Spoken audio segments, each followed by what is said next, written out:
본문에만 좀 집중을 해서 한 절 속에도 담아져 있는 내용이 너무 커요. 또 신학적 담론도 많고 해서 오늘은 한 절만 집중해서 좀 보도록 하겠는데요. 보통 창세기 49장 하면 보편적으로 붙여지는 그 장의 제목이 있습니다. 야곱의 축복입니다. 이유는 야곱이 이제 숨을 거두기 직전에 자기가 수명이 다해 간다는 걸 직감하고 아들들을 다 무릎 앞에 불러 모아요. 그리고 한 명 한 명 이름을 거론해 가면서 복을 비는 장면입니다. 근데 유심히 보면 꼭 복을 빈 것만은 아니에요. 우리 49장 1절을 좀 볼까요? 야곱이 그 아들들을 불러 이르되 너희는 모이라. 너희가 후일에 당할 일을 내가 너희에게 이르리라. 그러니까 이게 온전히 축복만 담아져 있다면 이런 표현을 쓰지 않죠. 근데 후일에 무슨 일이요? 당할 일 그랬어요. 그래서 7절 같은 경우를 보면 어떤 아들에게는 그 노여움이 혹독하니 저주를 받을 것이요. 심지어 축복의 장 속에 무엇도 포함되어 있죠? 저주도 포함되어 있어요. 그래서 이 49장은 여러 가지 그 복의 색깔을 갖고 있는데 어떤 아들은 저주를 선언받고 어떤 아들은 유언을 남기고 어떤 아들은 예언을 하고 어떤 아들은 축복을 해요.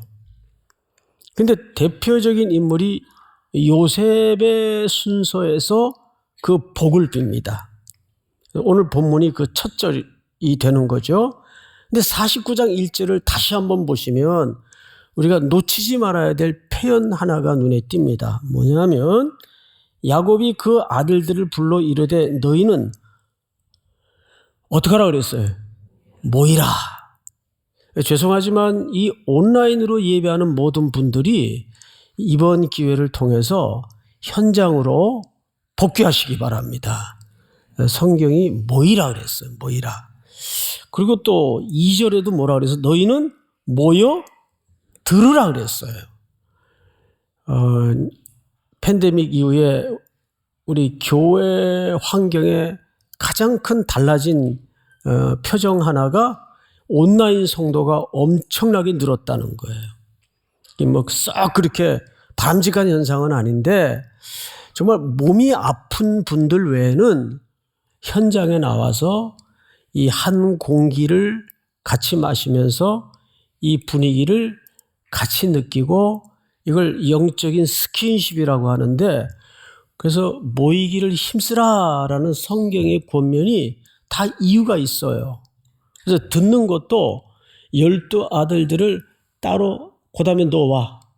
그다음에 네 순서 이렇게 하지 않고 한 자리에 다 불러 모아서 그 아버지의 축복, 저주, 유언, 예언을 다 같이 듣도록 했어요. 이유가 있겠죠? 그 이유는 이제 하나님의 종합적인 경륜 속에 만들어질 내용이기 때문에 아버지 이야기를 다른 아들의 몫이라도 다 함께 들어야 될 이유가 분명 있었을 겁니다. 성경 전체를 보면 그 이유가 잘 드러납니다. 자, 그런데 다시 본문으로 돌아가서 이제 한 절을 놓고 좀 집중적으로 보겠습니다. 요셉은 무성한 가지다 이렇게 표현을 하죠. 무성하다. 이 무성하다는 말이 무슨 뜻일까요? 놀랍게도 이 무성하다는 말은 요셉의 자녀들 때문에 만들어진 의미가 됩니다. 우리 창세기 41장을 좀 띄워주실까요? 요셉이 애굽의 총리가 된 다음에 결혼을 해서 아들을 낳죠. 근데 요셉이 그의 장남의 이름을 뭐라고 했습니까? 므낫세. 근데 이 므낫세라는 이름 뜻이 뭐냐면 하나님이 내게 내 모든 고난과 내 아버지의 온 집 일을 잊어버리게 하셨다 하며, 요셉의 아버지 집의 모든 일들, 어떤 일들이었을까요? 억울함이에요. 그리고 지난 일들은 이해할 수 없는 시련들입니다. 그래서 이 성경 속에서도 가장 억울했던 대표적인 인물이 요셉입니다. 내가 왜 이런 고난에 던져져야 하는지, 왜 이런 시련을 겪어야 되는지, 심지어 어디까지 막판에 들어가죠? 감옥에까지 던져져요. 아무 죄 없는데 얼마나 절망스러웠을까요? 아이고, 안 되는 놈은 그냥 접신물에 빠져도 죽는다더니 내가 꼭 거기에 해당하는구나. 그런데 요셉이 아들을 낳았어요. 첫째 아들 이름을 뭘로 짓나 봤더니 지난 모든 그 억울함, 이해할 수 없었던 시간, 그 칙칙했던 과거들, 그런 것들을 한 방에 잊어버릴 수 있을 정도의 어떤 기쁨이 있었어요. 그래서 이름을 뭐라고 했다고요? 아들 이름을? 므낫세. 이 첫째 아들 이름이에요. 그리고 이제 52절을 한번 볼까요? 띄워보세요. 다 같이 시작.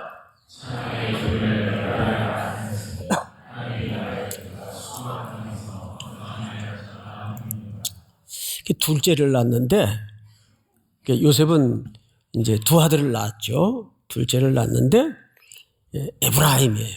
바로 이 에브라임이라는 이름이 무성한이라는 의미예요. 그 요셉은 무성한 가지라 그랬죠. 오늘 본문에서. 그러니까 이 에브라임 이름은 번성, 창성, 무성한, 이런 아주 좋은 어떤 부흥을, 번영을 상징하는 의미를 담은 이름입니다. 그런데 에브라임이라 하였으니 하나님이 나를, 내가 무슨 땅에서? 수고한 땅에서. 이 수고는 어떤 수고를 얘기할까요? 끔찍하게 잊어버리고 싶었던 지난 어두웠던 고난과 환난과 시련의 세월들을 얘기하는 거예요. 그러고 보니까 하나님의 번성이라는 것은 시련과 환난과 고난이라는 시간과 그 수고의 땅에 하나님께서 은밀하게 감추어 놓는 겁니다. 거기서 발아되고 자라는 겁니다. 오늘 여러분들이 지금은 수고하는 땅에 불과하고 느낌이 거기밖에는 맞닿아지질 않지만 거기에서 하나님이 주시는 번영이 자라고 있다는 거예요. 믿습니까? 자, 이제 다시 본문으로 가서 알았어요. 요셉은 무성한 가지라는 말이 그런 말이구나. 근데 곧 뭐 곁에? 샘 곁에 무성한 가지다. 여러분, 이 샘이라는 말은 히브리 말로 따라서 해볼까요? 아인. 다시 한 번만 아인. 외우기 쉽죠? 이 이름 가운데도 아인이라는 이름이 많아요. 아인. 근데 아인이라는 말은 이제 일반 사전적 의미를 한번 찾아봤더니 우리말로 아인이 무슨 뜻인가 찾아봤더니 아름답고 품이 있고 고귀한 이런 좋은 뜻이더라고요. 그런데 그건 한글식 의미고 히브리 말로 아인은 달라요. 어떤 의미를 갖고 있는가 하면 두 가지 의미를 갖고 있습니다. 아인이라는 말은 첫째가 오늘 여기 표현한 것처럼 샘이라는 의미가 있어요. 아인 하면 뭐라고요? 첫째는 샘. 또 하나 의미가 뭐냐 하면 여러분 연상하기 좋게 질문을 하죠. 이 눈을 뭐라 그래요? 아이. 영어로 아이 그래요. 눈을. 그러니까 이 아인이라는 히브리 말의 두 번째 의미가 눈이라는 뜻이에요. 눈. 그러면 뭐하고 동의어로 이해할 수 있는가 하면 샘은 뭐예요? 눈이에요. 이게 매치가 잘 안 되죠. 그런데 우리 몸으로 한번 비유를 해볼게요. 우리 몸에 샘터가 있어요. 눈에서 뭐가 나요? 눈물이 나요. 그래서 이 아인이라는 그 이름을 가진 기독교 가정들이 가끔 있습니다. 우리 목사님들 자제 중에도 아인이란 이름들이 있다 그래요. 자, 근데 여기 아주 이중적인 역설이 담아져 있는데 이 눈은 우리 신체 샘터입니다. 여기서 눈물이 나요. 보통 우리가 성경에서도 그렇지만 일반 세상에서도 눈물을 흘린다 그러면 고통의 눈물 쪽으로 생각이 돌아갑니다. 그런데 따지고 보면 고통스러울 때만 눈물을 흘리는 게 아니죠. 어떤 때도 눈물이 날까요? 너무 기쁠 때에도 울어요, 사람들이. 그런데 기쁨의 눈물을 흘리기까지는 틀림없는 전제가 뭐냐 하면 고통의 눈물 없이 기쁨의 눈물이 나올 수가 없어요. 맞죠, 여러분? 자, 그렇다면 생각을 해보시라고요.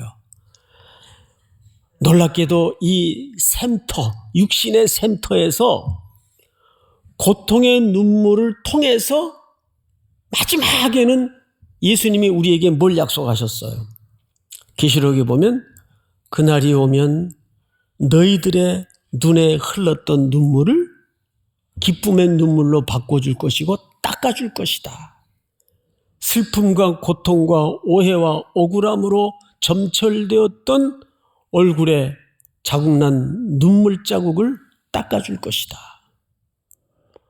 그러니까 그 대속의 역사를 누가 이루셨는가 하면 예수님이 이루셨어요. 그래서 예수님도 팔복에서 뭐라 그러셨어요?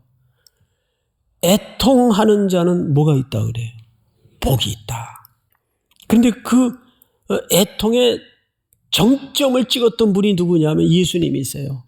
이 땅에 육신의 몸을 입고 오셔서 모든 억울함을 뒤집어 쓰고 죄인의 값을 안고 우리를 대신해서 십자가에 통곡의 밤을 지나 우리 죄를 대속하셨습니다. 그 은혜로 우리는 기쁨의, 은혜의, 구속의, 감사의 눈물을 흘리게 되는 거죠.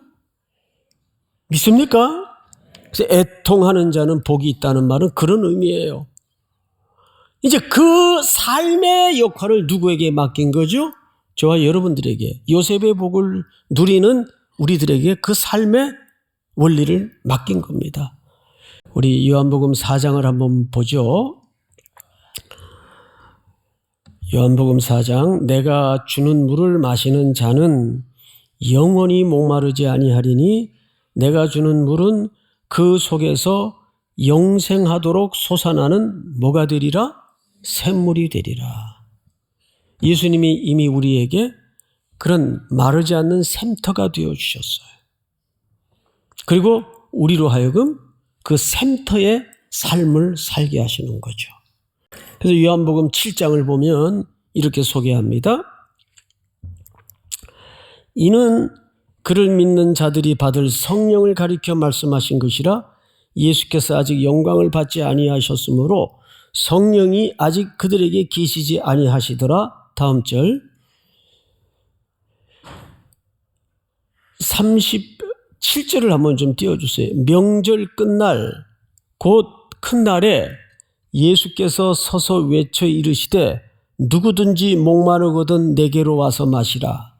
나를 믿는 자는 성경의 이름과 같이 그 배에서 생수의 강이 흘러나오리라 하시니 39절 다 같이 시작. 이는 그를 믿는 자들이 받을 성령을 가리켜 말씀하신 것이라.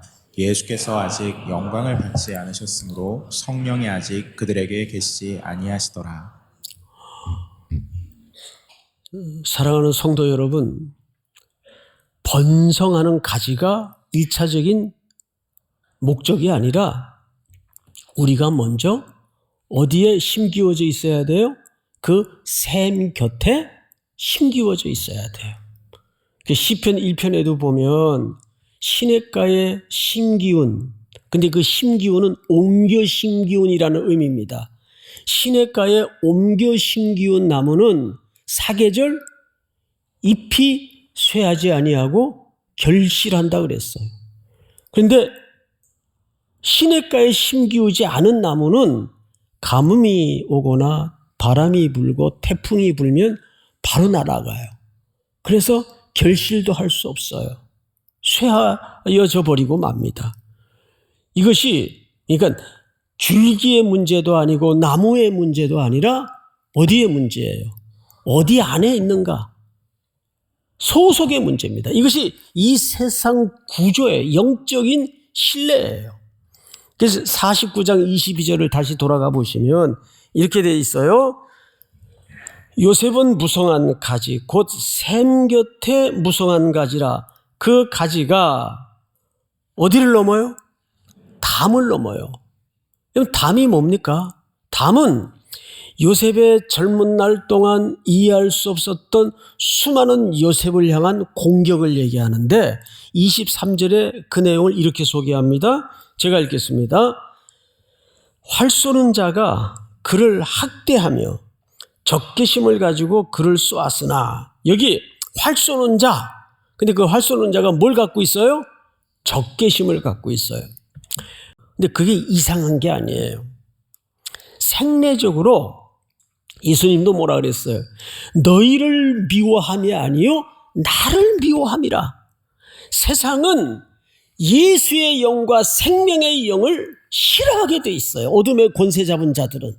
그러니까 그를 따르고 그 안에 있는 여러분들은 그 진영 안에 있는 사람들이에요. 그래서 싫어하는 거예요. 이건 본성이 그렇게 가르치도록 돼 있어요. 그러니까 이게 적대감을, 세상이 교회와 우리들에게 적대감을 갖고 있다는 것은 전혀 이상한 게 아닙니다. 당연한 겁니다. 적대감을 가지고 활 쏘는 자가 한 시대를 요셉을 무너뜨리려고 얼마나 억울함에 넘어뜨리고 누명을 씌워 넘어뜨리고 무너뜨리려고 애를 썼습니까? 근데 결국은 하나님이 요셉을 들어서 한 시대를 먹여 살리는 생명의 부양자로 높이지 않습니까? 근데 더 놀라운 것은 여러분, 첫째 아들 므낫세와 둘째 아들 에브라임이 야곱의 아들들의 반열에 올라갑니다. 그래서 12지파 이름으로 들어가요. 맞죠? 그럼 자동적으로 요셉은 누구와 동격으로 올라가는 겁니까? 그렇죠. 그런 하나님의 놀라운 경영을 잘 봐야 돼요. 졸제 요셉은 야곱의 반열로 올라가요. 그러니까 요셉의 복은 그건 누구의 복이라고도 할 수 있을까요? 야곱의 복이라고도 할 수 있어요. 또 야곱의 복은 누구의 복으로 나타납니까? 요셉의 영화로운 복으로, 그림 언어로 나타나는 겁니다. 왜? 야곱의 아들인 요셉의 두 아들이 야곱의 아들들의 지파를 이루는 두 지파로, 므낫세 지파로, 에브라임 지파로 들어갑니다. 그래서 아버지의 반열과 요셉의 반열이 성경신학적으로 놀랍게도 같아져요. 하나님이 그를 그렇게 높이는 거예요. 그래서 요셉의 복 속에 야곱의 복이 감춰져 있고 야곱의 복 속에 요셉의 복이 감춰져 있어요. 그 야곱의 복은 결국 20년이라는 험난한 과정을 통해서 야곱의 복이 만들어지듯이 요셉의 복도 거저 온 복이 아니에요. 예수님처럼 순종해서 무너지지 않아서 억울했지만 결국은 하나님의 열심과 하나님의 성실이 어떻게 그들을 시간의 전면에, 역사의 전면에 높이시는가를 우리로 하여금 목격하게 되는 겁니다. 그 정점의 구절이 오늘 22절이에요. 그래서 22절을 다시 보시면 요셉은 무성한 가지 곧 샘 곁에 무성한 가지라. 그 가지가 어디를 넘었다고 되어 있죠? 담을 넘었도다. 자, 그런데 여기 마지막으로 이 문장이 참 어색해요. 좋은 문장은 같은 표현을 반복해서 쓰지 않죠. 근데 이 짧은 한 구절 속에 같은 단어가 3번 나오는 단어가 있어요. 무슨 단어입니까? 그렇죠. 가지라는 단어예요. 근데 원문을 확인해 보니까 이 우리말로는 번역이 똑같이 가지로 번역을 했는데 히브리어로는 이 가지라는 단어가 달라요. 첫째, 둘째 단어는 벤이라는 단어를 썼어요. 벤이라는 말은 무슨 뜻입니까? 아들이란 뜻이거든요. 근데 이 단수로 쓰여져 있어요. 벤, 아들. 그런데 마지막 3번째 단어인 그 가지가 어디를 넘었도다? 담을 넘었다. 여기서 그 가지 할 때는 이 가지가 바트라는 단어를 써요. 바트. 이 바트라는 말은 세번역에 보면 들나귀라고도 번역을 해요. 근데 가지는 사실 가지라는 말보다는 줄기라는 번역이 조금 더 정확한 번역이거든요. 근데 뭐 의미는 큰 차이가 없어요. 자, 그러면 이렇게 되는 겁니다. 식물이든지 들나귀든지 어떻게 번역하든 본질은 달라지지 않아요. 왜냐하면 둘 다 생명을 가진 움직이는 것들이에요. 들나귀도 뭐예요? 앞으로 행하고 뛰어가는 존재예요. 그런데 식물은요. 식물도 뛰어가고 달려가진 못하지만 자랍니까? 안 자랍니까? 자라죠. 근데 이것이 성경신학적으로 또 어떤 질서와 원리를 갖고 있는가 하면 창세기 1장을 한번 보십시다. 22절을 좀 띄워주세요. 1장 22절.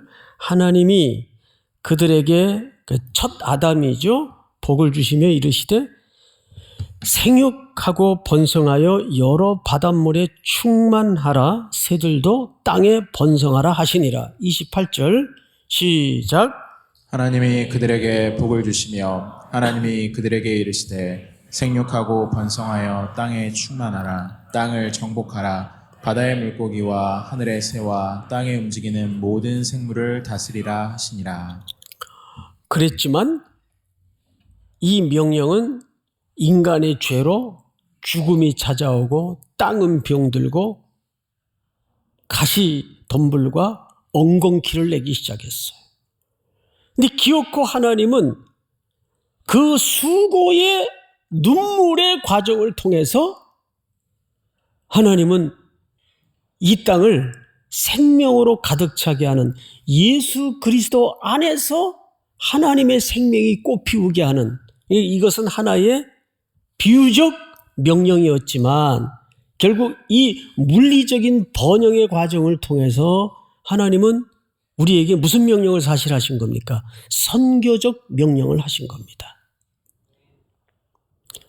그 명령이 야곱의 축복 속에 꽃피우고 잉태된 거예요.